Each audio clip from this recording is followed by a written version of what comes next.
Welcome to GLHF, the world's first podcast in video games. I don't know if Austin's here yet. I'm out here in the forest to hunt Bigfoot.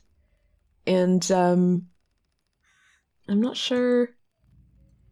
Austin, you here? Oh! You're looking... It's me. Actually horrifying. I don't know if you have any concept of how you look. I got no clue. All I can see is my grippers, my hands. I got a lot of hair coming off them, but I have no idea what I look like. Your eyes I know what you look like. Glow red, like no matter what the lighting is. Okay. So are you mostly seeing a couple of glowing eyes in the dark? Yes. It's actually so scary. And if I was actually playing this and turned and saw that. If I click this, what happens? Oh, you're roaring? Is it scary? And your arm clipped through my cabin. Oh, okay. So I don't know if I can get you in there, honestly. Maybe not. You're too big to come in the door. Yeah. You're kind of decked out. I like the fingerless gloves you got going on. Oh, thank you. You're kind of like hiking. Default like character hiking. outfit. Yeah, I like it. It's very nice. So I've brought you to the forest. Oh, have you? Okay. Yeah, go ahead. Because I have a forest-related story for you that I hope you haven't heard about before. Can I tell you something really interesting? Yeah, sure. So I'm back to work, right? Which means I'm doing a lot of research on things. You know what I was just reading before you took me to this forest? I was reading this, I guess it's a paper called The Rise and Fall of Traditional Forest Management in Southern Moravia over the past 700 years. So I'm forest-brained right now. Moravia? I'm all... Where is Moravia. It's east of Germany by a ways, kind of like Czech Republic. It's Bohemia because it's Kingdom Come Deliverance. So we're not doing a tree video, but okay. I'm learning about how realistic Kingdom Come Deliverance is. Pretty incredible, to be honest. So the point is I'm treed up, right? I'm thinking all about trees right now. I see. I got trees, so I'm ready. We are actually... I'm voracious. The map that we're in is the redwoods, although you can't see that at all because it's pitch black outside. And also I'm just looking through the window of my trailer. It's also like... Is it like blinking in there? Yes, and I'm trying to figure out if I can... Yeah, there you go. Well, it's still going to look kind of bad, but I feel like that's going to be bad for people if they have light sensitivity or whatever. Yeah, I don't know why it's doing that. Okay. This is even scarier. Okay.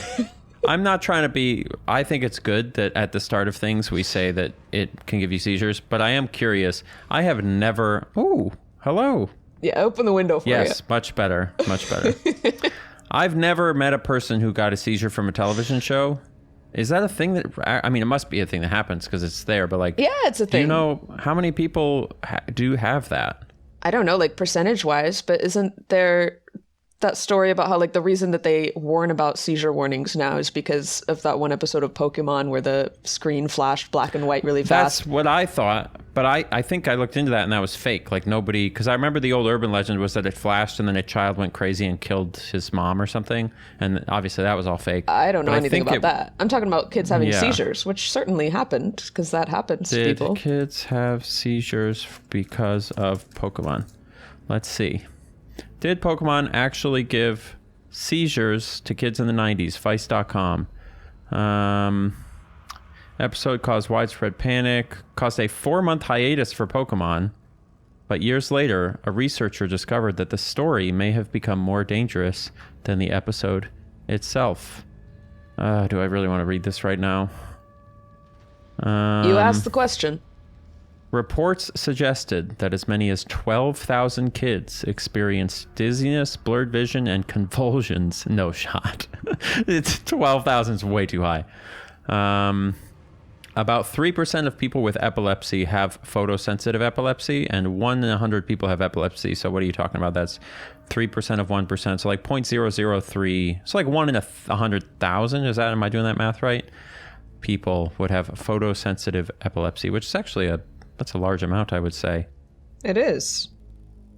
And Pokemon was very popular. I'm sure there were millions watching.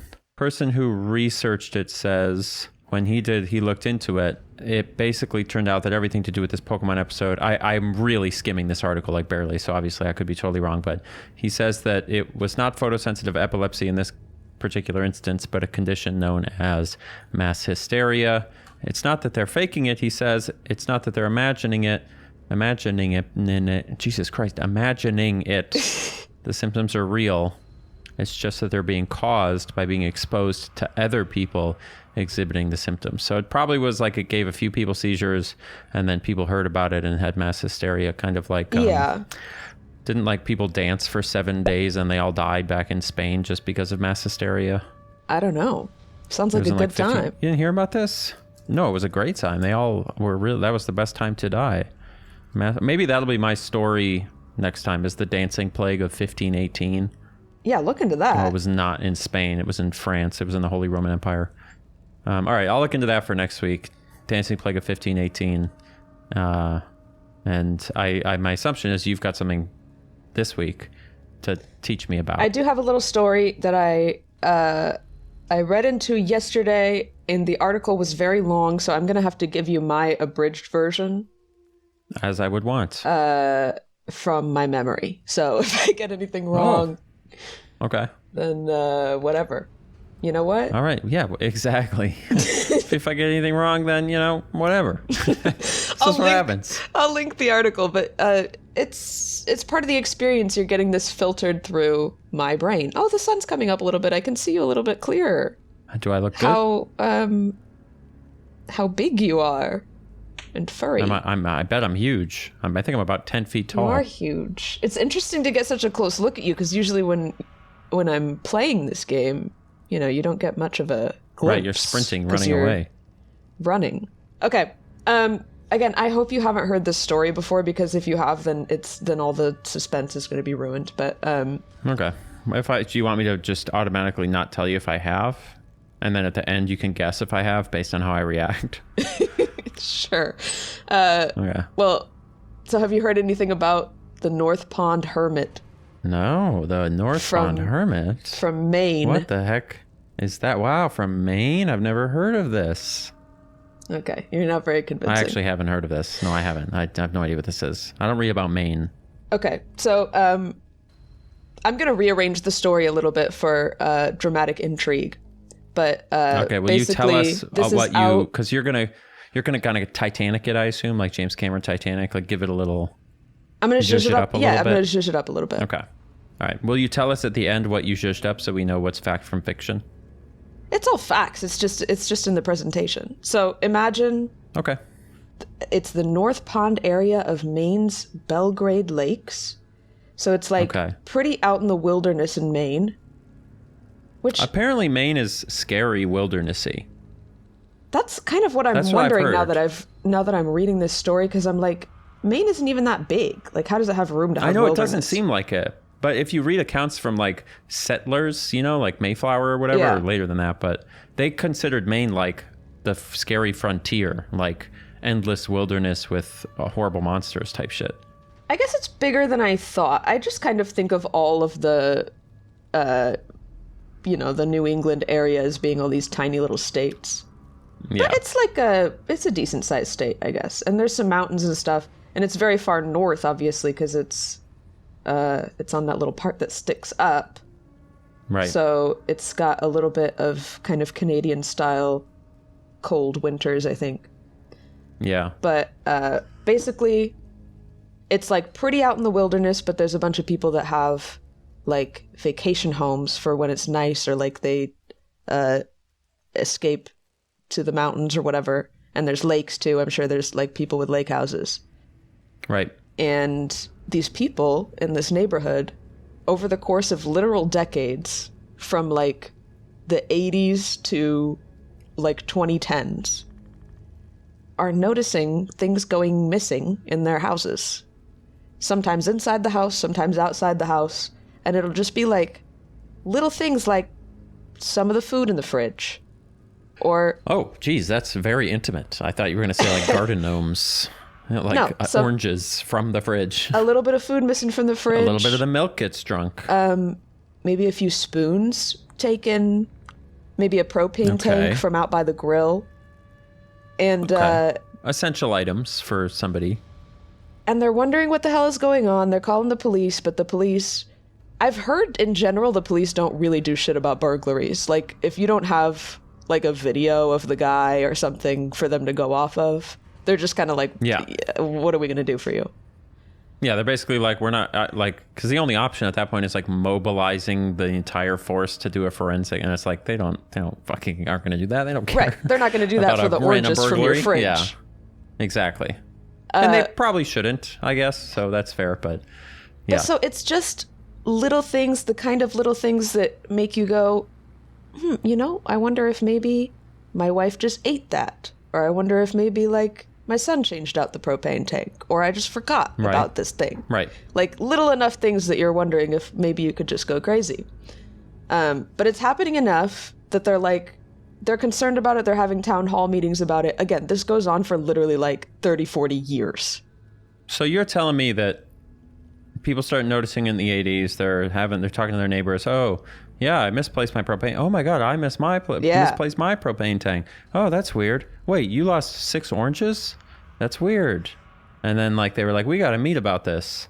And this happened over multiple years. Like they were regularly having meetings where people would bring up that shit was still going missing. Yeah, so this is like a known problem in the neighborhood. They're bringing it up at their HOA meetings.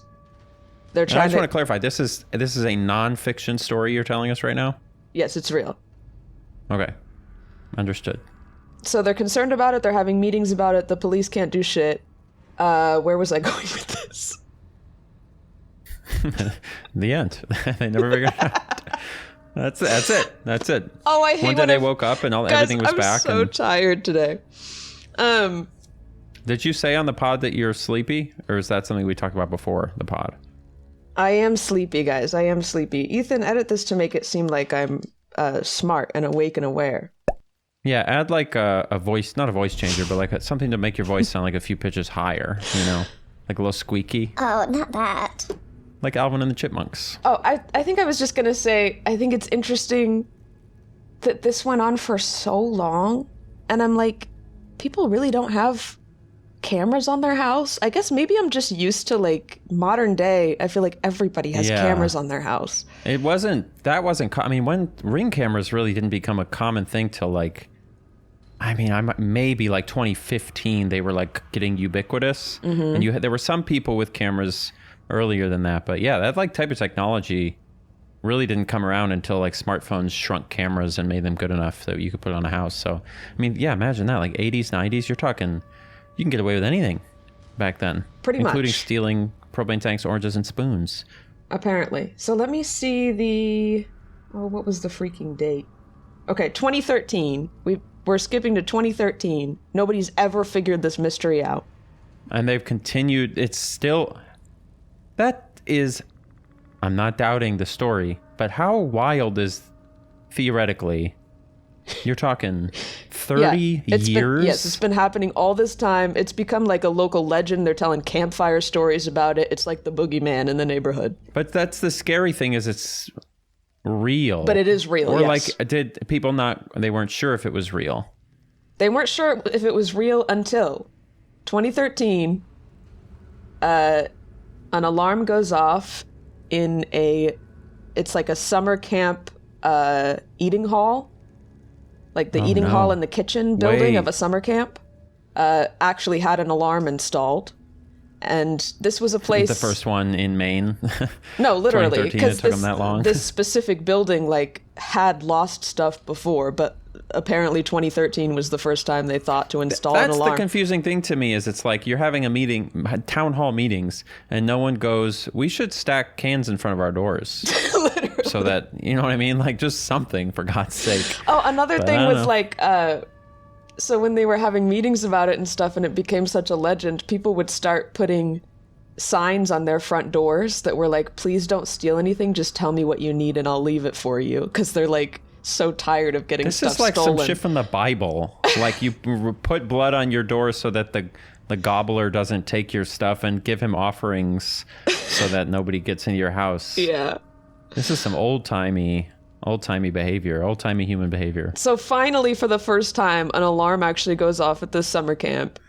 And the guy that owns the summer camp or something, or the security guy or something, he works for it, lives close enough that he has set up the alarm to ring his phone, and he gets out of bed. It's like 1 a.m. He like gets out of bed and goes straight there. He's like, I'm catching this guy. He's like, I'm gonna catch this person.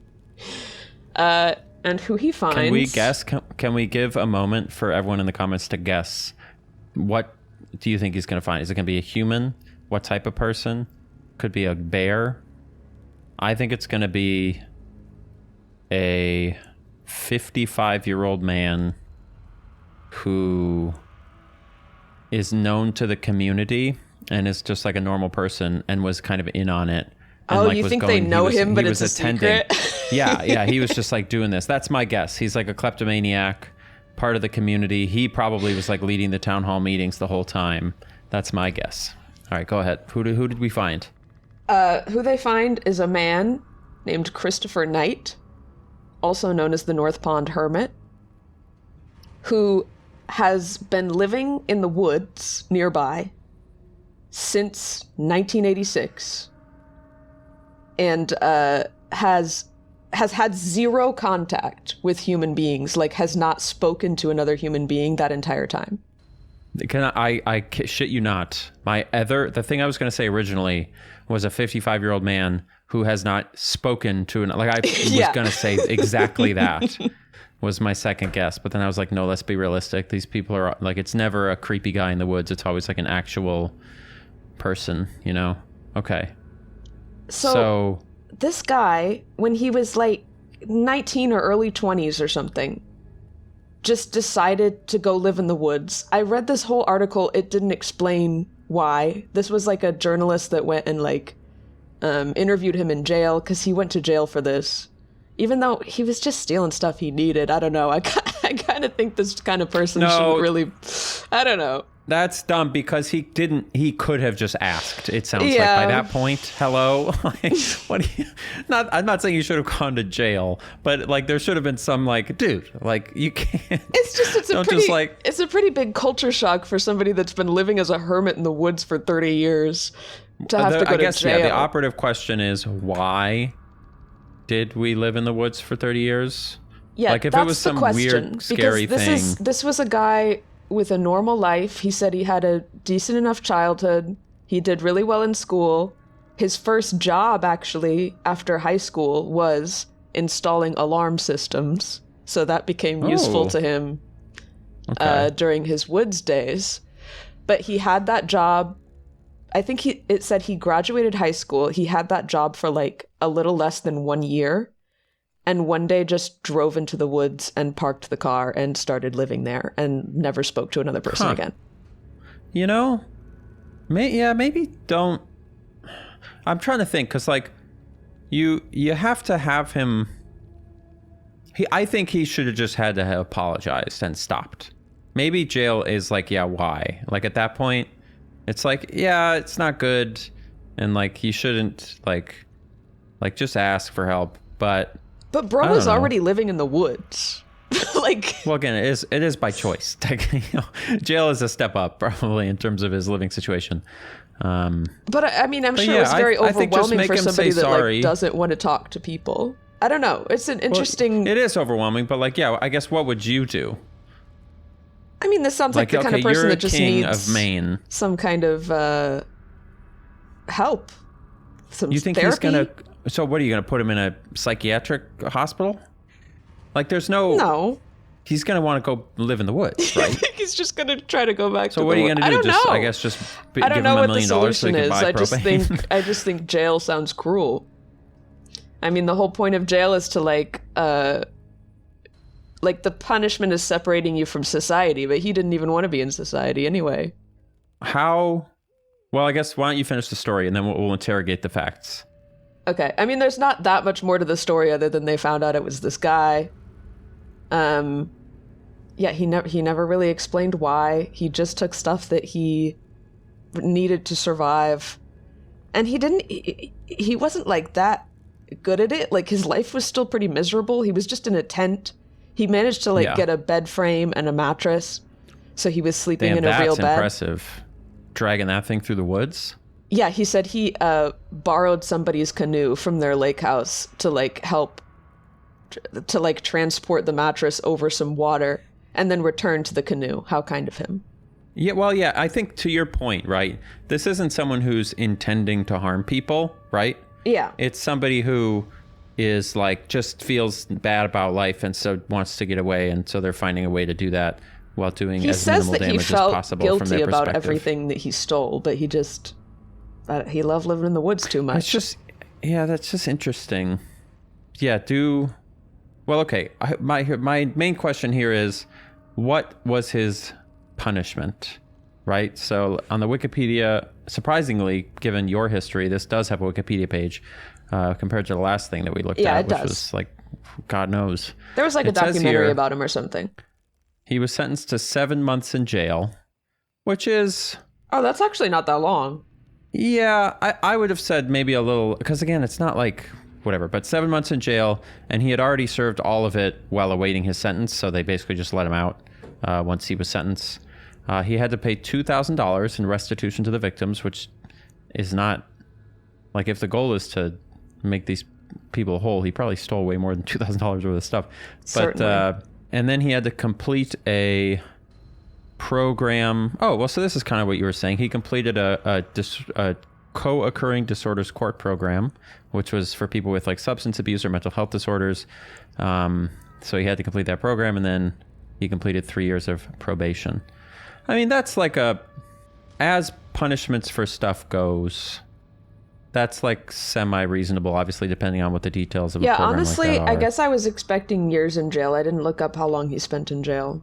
7 months isn't that long. It's not terrible. It's probably more like, I don't think you would have even needed jail. You probably could have just done the program. Yeah. And maybe like say, That's you gotta, or maybe just say, if anybody you stole from wants the money, then you got to pay them. So we'll figure that out. But I'm guessing most people would be like, just please stop stealing and we'll be fine, you know? Yeah, it's also interesting that he was apparently very honest and like just started confessing everything as soon as they caught him at the summer camp. Like, he just confessed to having been stealing stuff since 1986, whereas really all they had evidence of him doing was stealing from that one summer camp that one night. So he could have got off probably with a lot less charges if he didn't confess. There's something I'd like to read is like what the actual, I don't know if it would be an indictment or like the charging document, but yeah, what was he charged with? Trespassing, because he probably hadn't finished stealing at that time, that night, right? I imagine it would be hard to find evidence for all of this stuff. What, like he hadn't, but, he hadn't left with the stuff yet, you mean? Right, yeah, in theory, like if he was just entering, like I'm sure there's some crime called like intent to burglarize or something, but like you're not going to be able to charge him with 30 years worth of burglaries. That evidence isn't going to be available. Yeah. Unless he, like you said, confesses to all of it. But according to this, he's still alive and just living a quiet life in rural Maine. So... yeah, honestly, I hope he's fine. Everything that I read about him seemed like he just didn't really want to bother anybody other than, like, stealing all their shit, but, it's just not like he was stealing their family fortunes. It was just, like, food and stuff. It says he eventually got a job. So maybe he's just kind of, like, chilling now. And not, whatever. But yeah, I just thought it was an interesting story, mainly because how the hell did it take them that long to catch him? And like you're saying, like if he becomes a local legend and everybody's so worried, why don't they have like alarms and cameras and stuff? Or maybe he just really was a genius about like disabling people's alarms because he worked for an alarm company. Fucking Tom Clancy, Splinter Cell. Literally. Just getting all up in that. It's interesting. I mean, Maine is not easy, like climatologically. No, it said he was like miserable in the winter. As you would be. But, some people like that kind of like rugged connection to the environment. It like makes them feel alive and kind of free. This is cute. This is from someone who was a newsman. He worked the news desk in Maine at the time when he was caught. And he says, quote, "I do remember when the police finally caught him, they really protected him from the media. They didn't want to expose him, even though he was a criminal, because he had this endearing quality to him." It's kind of cute. They were like, we don't want to overwhelm him. Maybe like, they were a little understanding. Yeah, honestly, it does kind of sound like, we have to dig more into it, but it sounds like they basically said, like, you can't keep stealing or living in the woods, but we'll do our best to try and, make you have a regular life. But Yeah. good, good for him. This does sound like the type of thing there would be like a podcast about, Well, look at us. Oh yeah, we're doing it. I do wonder, this is a white man, and I do wonder how the narrative might be different if he was not a white man. Oh, he'd be dead. They would tackle him to the ground. Yeah. Yeah. Or at least the coverage wouldn't have been so kind. Yeah, it would have been like creepy homeless man in the woods. Yeah, they would have just called him a homeless man. I thought it was interesting that they just call him a hermit, and it like becomes like an interesting story, because everybody has an interesting story. Everybody's like a human with a interesting life, but we don't always treat people like that in the media when they're living unconventionally. So yeah, I wonder if we could find other similar stories like this to we should do a meta-analysis of all stories of creepy hermits and see if we learn anything about how to get away with being a creepy hermit and not get caught. Could be fun. Yeah. Oh, and he did, I forgot, I said he had no contact with humans for like 30 years. He said one single time he saw a hiker in the woods, like just past a hiker, and said, hi. That was the one word that he said that whole time. He said hi? He said hi, yeah. That's amazing. And I the don't hiker know said, if, maybe the hiker said hi first. Because hikers are like that, you say hello to people on the trail. Yeah. They're really nice, honestly. You have, like, meeting hikers, they're always just at DTC, And that's something I love about, like, I've hiked a lot in the US, obviously, and now I've hiked a few times in Japan.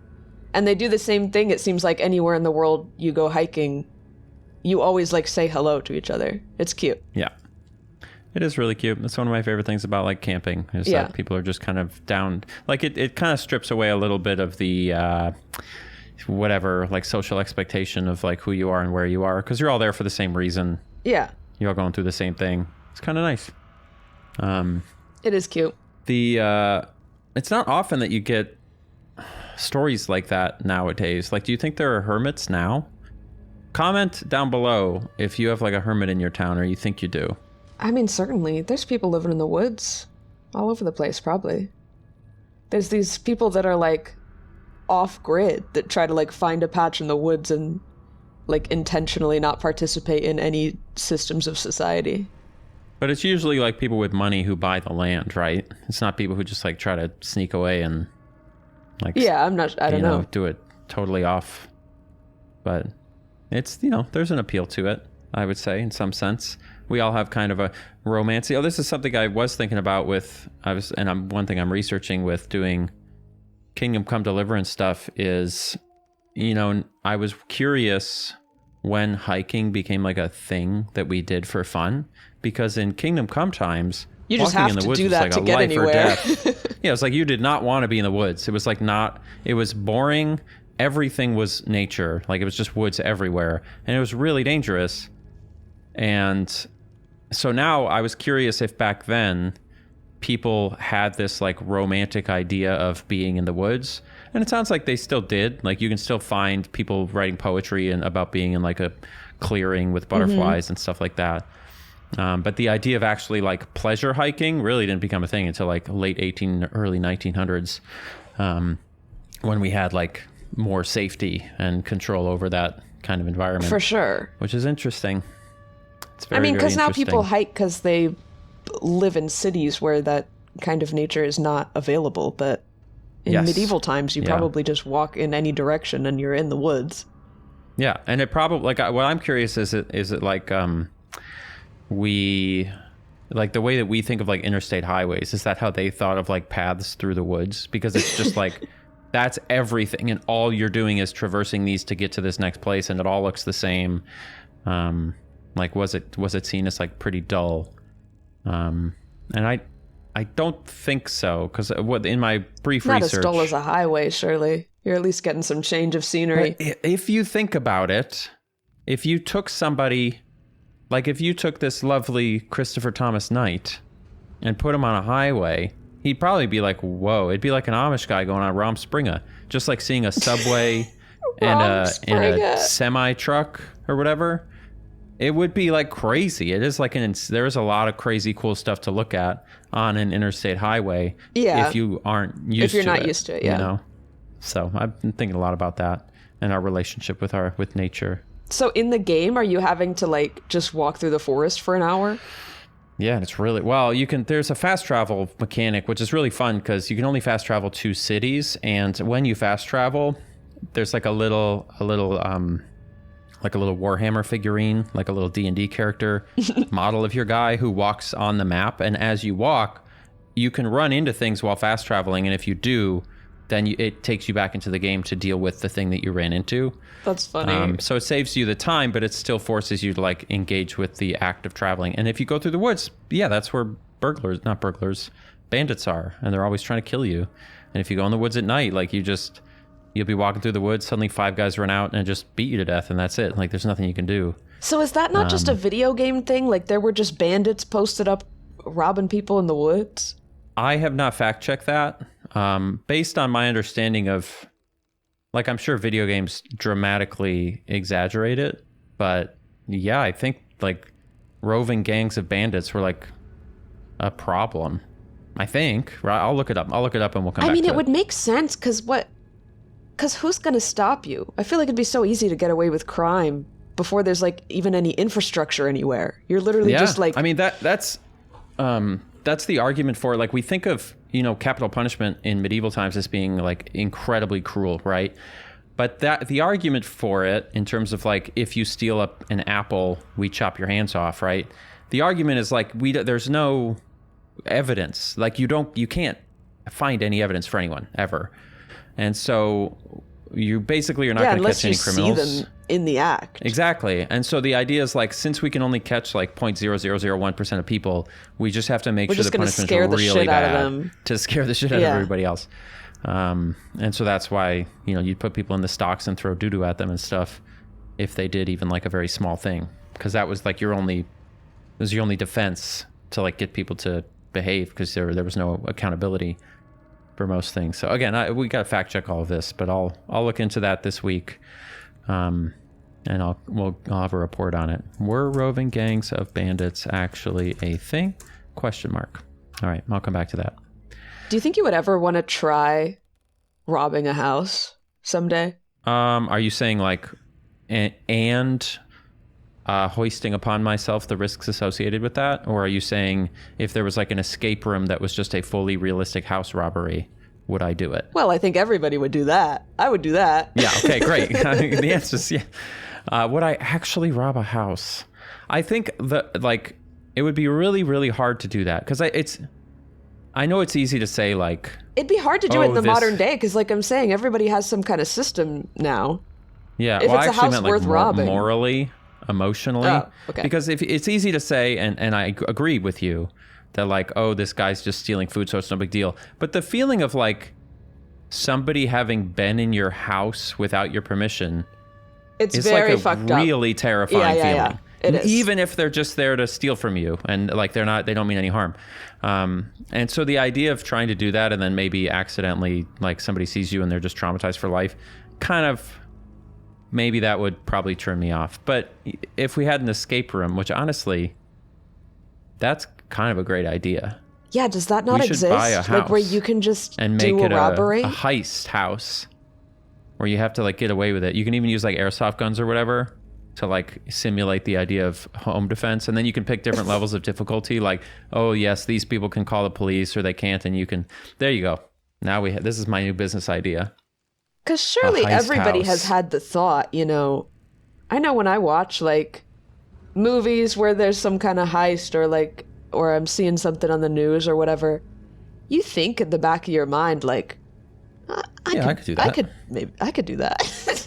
Yeah, well, and it's so interesting because if that were the case, you're right that nowadays it's like the amount of evidence available, especially with like forensics, is just insane. It's really, really hard to get around it. If they want to find you, they probably can't. But they do, like, every single time we've caught a big heist person, their whole plan is like made public and they tell you why it didn't work. So you would think if you kind of gathered all of that information. Yeah, just don't do what they did. You could make a list of don'ts, and then that's basically all you would need to do. Don't do these things, but I don't know. Whatever happened? Did we have any updates on the guys that robbed the Louvre? Oh, that's a good question. Let's look that up. Like, did they find them? Because that was one of the moments where I'm like, wait, this shit seems easier than I thought, because they just went in a window and took stuff and left out the window. Yeah, it was like a hiding in plain sight and move fast kind of thing. Yeah. I remember when I first dug into it, it was like, the idea of catching them is obviously possible, but I think the idea of getting them, like recovering the jewels, is what basically they've given up on, because anytime you're doing that, you're always just going to melt those jewels down and like break them apart and sell them as individual pieces, because the risk of buying the piece itself is way too high. Like the crown jewels or whatever. Yeah, for sure. Okay, according to Le Monde, all suspected members have been caught, placed under arrest, and are facing preliminary charges tied to handling stolen goods, fencing stolen goods. Reuters says the Louvre Museum has now installed security bars on the balcony. Probably good. Oh. They escaped with roughly, according to, this is a French Senate inquiry, as reported by AP News. According to the Louvre security, they basically said the people escaped with 30 seconds to spare. Had they been 30 seconds slower, the security measures would have been sufficient to get them. But looks Sounds like they caught the them. security measures are 30 seconds too slow. And now they got bars on the windows, which adds 2 minutes probably to a heist. So, yeah, there you go. That's crazy. But they don't know where the jewels are. I mean, the only way to figure it out would be if the people confessed, right? So that's, I suppose, what we'd be waiting on is like, are they going to try and cut a deal with one of them to tell on the other people? But based on my understanding of those types of things, like there's not anything you can do with those kinds of jewels other than bust them into all their constituent parts and then sell them. Yeah, obviously they can't like go on eBay and sell the crown of Queen so-and-so the second. And even if you found a guy to buy it, it's like the person who buys it is now like, that's like a giant risk. Like you can't show it to anybody. Yeah, you gotta it's like there's no keep point. it in a case in your house. Unless it's like you're a dictator in a nation and you want to brag, but then obviously you're risking some sort of special ops takeout or whatever. So well, I think, I've seen a lot of Mission Impossible and like Ocean's 11, 12, 13, etc. I kind of think I could do it. Do you think an Ocean's 11 style heist would work? Like, do you think if we took the exact instructions as laid out in Ocean's 11 and attempted to perform it, how far do you think we'd get? Because it was pretty intense. It seems pretty convincing. I don't know. I'm saying. Like, the only difference would be that the layout of like where the money is probably not the same. And also most of it's probably like digital now. I think a lot of like all those kind of heists rely on they somehow know everything about the building and the security and everybody that works there beforehand. Yes. Which they have like an insider. Like I don't even know or whatever. Like obviously maybe you could have insider information, but I think it's funny how they always end up with a map, like a blueprint of the whole building, including like airways and like elevator shafts it's a video and game, stuff. Yeah. And I'm like, I don't even know. Like maybe that stuff exists in some architect's office that like built the building, but I don't think like buildings keep maps like that of their building anywhere that like a regular person would be able to access. Yeah, not that a regular person would be able to access. But like in theory, there has to be a map of your building somewhere, right? Because you built it, unless you burned it all after you finished building it. Or if you get a hold of the architect who crafted I don't know. I mean... And clamped their toes off with a plier or whatever. Because obviously, it's like, possible. Those kind of detailed plans are made by, like, architects and engineers when they're building the building. But then if there's, like, renovations or something, there would be, like, a separate blueprint of the renovation. I just think it's funny, the idea that, like, all these buildings are keeping... Like, somewhere there is an up-to-date, full building map of, like, everything. I don't know if that's real. I guess somebody let me know if you freaking work at a... Maybe, yeah. Embassy or... We must have somebody in our audience who did a robbery or something, right? They could tell us if what we're saying is real. I used to know a guy... Let us know what you robbed and your Actually, full I'm not even name. gonna say that. And Yeah. location. Full name, location, jurisdiction, like prosecution jurisdiction. And Yeah. then we'll You use knew a that guy what? information. I don't want to, actually, it's not my business to talk about that, so never mind. But, yeah, you know, people be robbing houses sometimes. That's all I'll say about that. Okay. I had like... I want to get a third monitor. Do you think I should? Oh. How many do you have? 2? I have 1. Oh my God. What year is it? Okay. You're not the person to ask. I need so a third and a fourth monitor. I have 1 that I kind of alternate using between my desktop and my laptop. So when I'm using it with my laptop, I technically have 2 screens because I have my laptop screen and the second screen. Right. And that's how I do most of my like work. But then if I'm just using my desktop, I only have the 1 screen because I'm just playing the game or something usually. But like if you're, well, I guess I don't know. What if do you need a quite the third same. screen for? So You hacking into the mainframe? I'm hacking into the mainframe. I'm getting the plans for the Bellagio in Vegas. Once I realized that with the Elgato capture card, I can basically instantly monitor the game onto my computer monitor through OBS. Yeah. Now when we record the pod, I used to sit at the TV Yes, to record I know. the pod, and it was a huge pain. And so now I have one of my monitors is the game, and then the other monitor is like the recording stuff and if I'm researching or typing things in. But when I'm doing writing and research for my own videos, I would have a monitor dedicated to the actual writing, which would then have like multiple tabs in it for like my outline and then my script, plus my notes. And then I would want another monitor for what I'm now using it for is the game, so I can play the game as I'm doing it.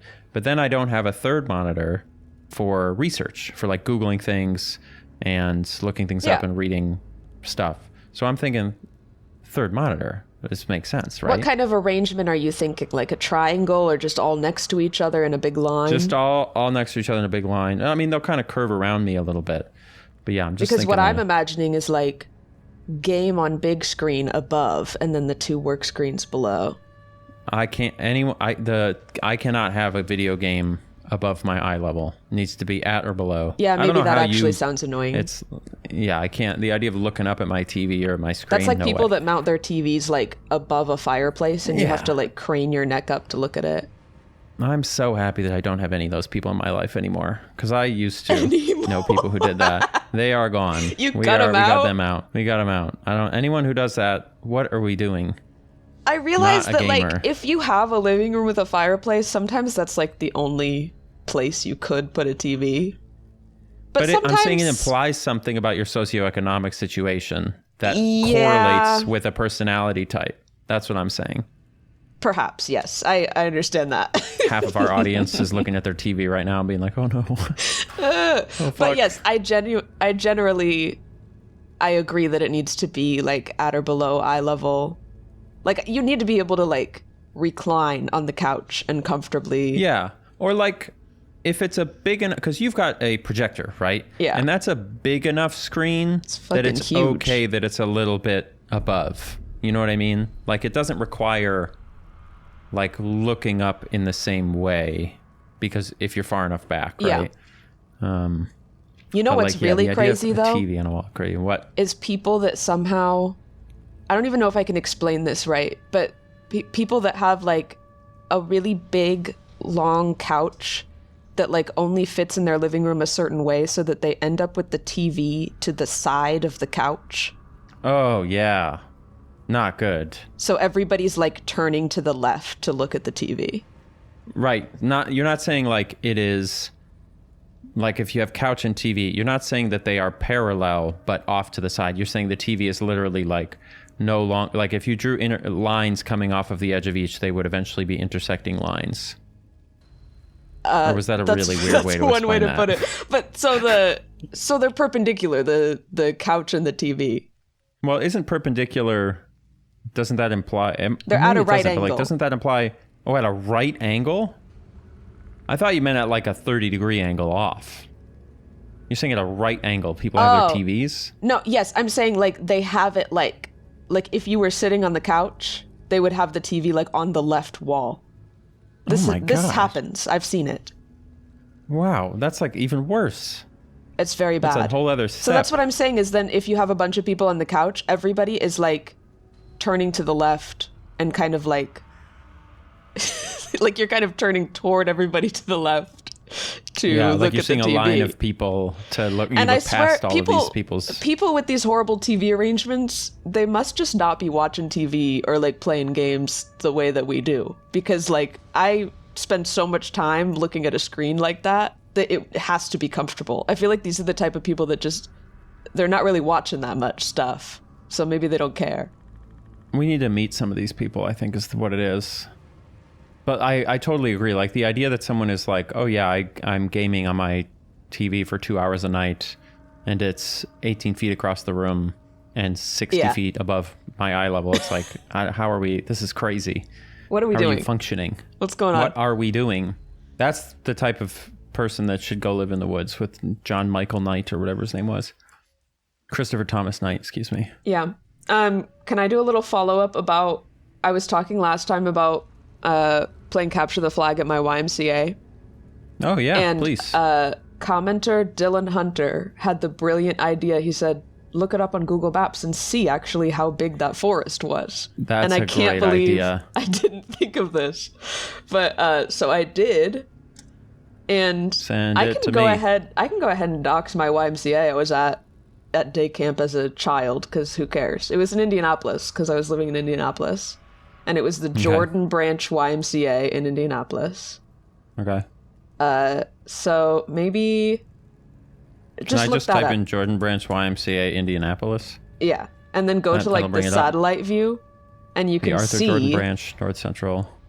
This was actually crazy to me because it's like it's all not a small wood. It's pretty small, but it's like it's a decent enough size that you can imagine to a child that it seemed like woods and not just what it is, which is a patch of trees in between like a couple of roads. Yeah, well, let's get on the street view here. But so you can see... On the street view, that shit looks like woods, to be fair. Yeah. And it's right along the Monon Trail, I guess. The Monon Trail is this like biking trail that goes through a lot of Indianapolis. That's actually where I learned to ride a bike for the first time, was on the Monon Trail. Oh, there it is. And so if you zoom into the YMCA, the like patch of brown dirt attached to the top left is the playground. So that is where we would be at like recess for the day camp. And then off of the playground, there was a trail that you can't really see that well in this picture. You can see if you go on the street view, you can see where the trail pops off. Right? Well, there's a trail to the parking lot, and there's because I'm talking about this building that you see to the left of the Y that's in the woods. This is the cabin where we would do crafts and stuff. Oh, that's gigantic. Right next to the Monon Trail. Yes, I see that. Okay. And I actually don't know. There's also a mysterious like circular thing that looks like some kind of little tower or something. I don't know what that is. Water tower, maybe? Like next to the playground. Yeah, I see it. But so there was a path from the playground to this cabin. And like I was saying, that was what we would use as the dividing line for Capture the Flag. It's so crazy looking at this because this felt like pure wilderness to me. Like I would go into this woods and feel like I had no idea where I was. And then in reality, if you like zoom out and use the map little measuring stick thing, it's like the cabin is like maybe 300 feet away from the playground. And it's in the middle of a city. Like it is in the middle of a deep residential area in Indianapolis. Yeah. But I remember walking around this forest, and I remember specifically like getting far enough away from the trail and coming out into like a field, which now that I'm looking at this had to just be this kind of yard that's near this like veterans building. There's this, I don't know what this is. It's like You could have been in like a person's backyard. It probably was just like a person's backyard. But it's just so funny. I remember it feeling like such an adventure, and like I was like really exploring the wilderness, and genuinely had no concept that it was just like right next to a regular road and stuff.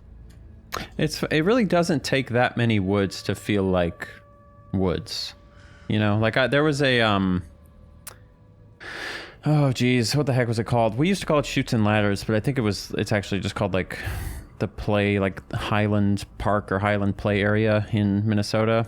And same thing. It was like I don't even know how, many feet it was, but probably similar, like 300 feet, less than an acre of woods. And it feels like you're in the wilderness. It feels like you're in the middle of nowhere. Yeah. And then you go to the actual wilderness and you're like, oh, this is really big and scary. It was so fun as a kid, though, and I miss, like, having that much imagination. I mean, because I also remember being at recess at my elementary school, and there was, like, a little creek kind of at the edge of the play area. And it was just some, like, I mean, there was an apartment complex across the creek. It was probably just, like, local, storm runoff that had to go somewhere. Yep. But I would sit by this creek and, like, imagine where it led to.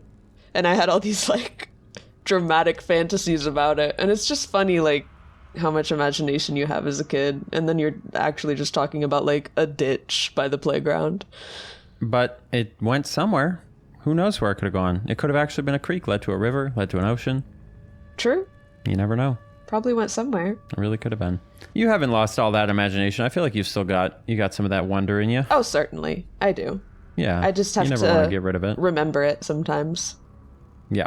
It's easy to forget it. I mean, it's it's easy to look at the world through what's the word?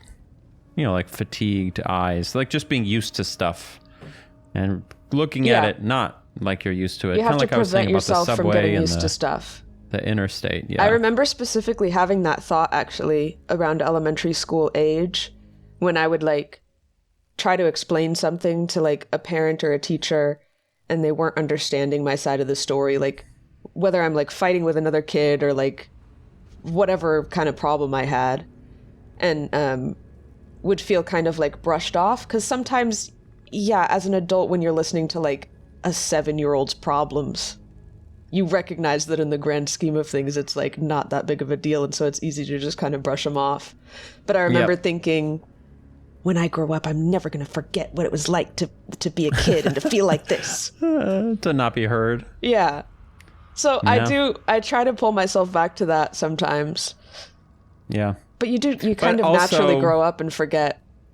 Yeah. When you are a kid, you are like an idiot. Like I do remember having that feeling. In some ways, for sure. Because my mom wouldn't let me watch Yu-Gi-Oh one time, and I wrote her a note that said I would never be happy again. And it's like you can't be that. Like I don't want my mom to entertain again. That. I need her to be like, all right, I'm sorry you're sad, but let's move on. But guess what? At the time, I bet that felt really real to you. Yeah, it did. Yeah, but I don't know that I would want my mom to respect my feelings that much. You know what I mean? That's too much respect for my feelings. I'm sure actually if I asked her about it, she'd be like, oh yeah, I was really nice. And I said, I'm sorry. But I couldn't let you watch Yu-Gi-Oh because you'd already watched too much shit or whatever.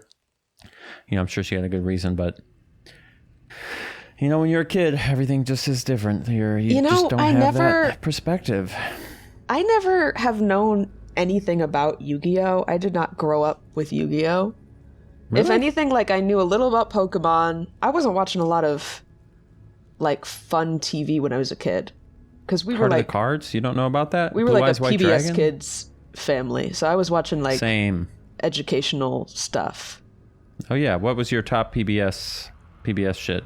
I remember watching like an actual shit ton of Between the Lions, but I think that's partly because that was what they would that's like how you repeat. Learned how to read, if I recall. But they just would run that show like all day long, all the time. I think that's part of why that's the one I remember the most, is because it was always on. It's interesting you say that because we almost exclusively, like that was the only thing we were allowed to watch other than like Saturday morning cartoons, which is where Yu-Gi-Oh comes in. And I don't remember seeing Between the Lines at all. Like I don't know. Maybe seeing, just whatever time I happen to be watching. A little bit of it. I guess so. Did you skip school a lot? No. Okay, so it wasn't like daytime. I still feel like Arthur is the goated PBS show, but I do remember, being a little bit excited when I would feel sick for the concept of like maybe I'll get to stay home. So I certainly probably exaggerated symptoms maybe a little bit to be able to stay home. And I remember one time. Did you get to like do stuff when you were sick? I think mostly just lay around and watch TV. And I would end up watching like The Price is Right because it was on. It was always on. Yes, that was the home from school show. But I remember this one time. I don't know why, but we like went to not while I was sick. It was like on a weekend or something. Like with my mom, I went to like a yoga class or something, and then the next day I woke up and legitimately I didn't think I was like exaggerating or lying or anything. I didn't know what was going on because I never exercise. But I was like 7 years old and I woke up the next morning and I was like, my whole body hurts, Mom. Something's wrong. Just a little bit of yoga. And I think she like fully took me to the doctor and everything and then realized after the doctor's appointment, she's like, wait, we just like did yoga yesterday. You're probably just sore. Do you think that was the first time you got sore? Maybe. Or maybe like, I just remember, I remember being freaked out that it was like all my muscles, you know, because yoga uses like everything. Yeah, it does. So maybe I would have clued in quicker if it was like, if I had just done something with my arms and then my arms hurt. But I remember waking up and saying, my whole body hurts. Well, I mean, I guess when you're a kid, if you have like a really bad fever and aches and stuff, you could actually have been sick. And you just stayed home from school. No, that's the thing. I think my mom thought I had some kind of horrible virus that was going to kill me. Yeah, it's interesting that there was a first time we got sore. Like I think about that sometimes, and I'm sure most of this gets like worked out when we're babies before we have memories. But like, imagine the first time you had a dream. Like, geez, that must have been so scary. Like if you didn't know what dreaming was, and then you had a dream, but you just get used to it when you're a baby, and then just never really question it. Or like the first time you yawn, you'd be like, oh my God, what's happening? Yeah, I mean, I think the problem is I'm sure there are a lot of things that are happening to you for the first time as a infant that are like freaky, but you of course like can't actually conceptualize or communicate that it's freaky to you, so you just forget. Right. Maybe that's why they cry all the time. It is. I think a lot of like babies' discomfort is that they're just having to experience everything for the first time. Yeah, just like new stuff. Like imagine you're in the womb and all your needs are met and you just always feel comfortable, and then you come out into the world and you have to shit your pants for the first time. Legitimately though, like like that's not comfortable. I guess no, it's not. It's horrible. and I'm trying to think. I was thinking about umbilical cords the other day too. Like, what a weird, like, we take belly buttons as like a thing. We take it for granted. Like, oh, it's just like a part of the body. It's like a thing, you know, but it was like a tube attaching you to another organism, and it's pumped stuff into your belly. It is bizarre. That's really weird. Really, really weird. And then you just take it away, and that's why you have a belly button. You know, also what I learned recently, which this is going to sound stupid because maybe everybody knew this, but like the purpose of the placenta is to separate the baby's bloodstream from the mom's bloodstream. So for some reason, I literally thought that like if a mom took a drug, like it would immediately be in the baby's bloodstream too, because I thought it was just all connected. That's not what it is. Can I tell you, I think I kind of believed that up until right now to some extent. Like some stuff gets filtered through, but the placenta is what filters it through, and the baby actually has its own circulatory system and its own blood, but then the placenta like lets certain things in. So but how does it? So drugs do affect the baby because I think they get filtered through, but it's not like the mom's blood is going directly into the baby, which is what I thought. I didn't think that blood was going directly into the baby. That's literally what I thought. I literally thought like the mom's blood was pumping through the baby. I did assume that whatever you consume does make it into the baby. Hence why they say like, don't drink, don't smoke, don't do caffeine when you're pregnant. It's like, I assumed, but it does make sense. According to this says that the placenta acts as the baby's lungs, kidneys, and digestive tract. And I guess I didn't really understand that. I don't know. I don't know that much about pregnancy, I guess. And like the specifics. No, and don't ask me any more questions because I obviously don't know what I'm talking about if I just learned what the placenta does. But I mean, I'm looking at a picture of a placenta and it actually makes more sense. Because I guess I thought a placenta was just like mostly just like a bunch of goo. but it's an organ basically. It looks like it's like a specialized organ that filters and delivers oxygen and stuff to the baby through the belly button. Man, holy cow, that's crazy. I love that. It's actually kind of fucked up. Like, have you ever seen a picture of a baby still attached to the placenta? I'm looking at one right now. I would say it's objectively gross, but kind of amazing. This person turned their umbilical cord into a little heart for the baby so they could take the picture. Oh. Yeah, how cute is that? You want to see it? I don't know how I feel about that. Okay, it's gross. It's objectively really gross. But it's, like, kind of beautiful. We don't need to put that on the screen, maybe.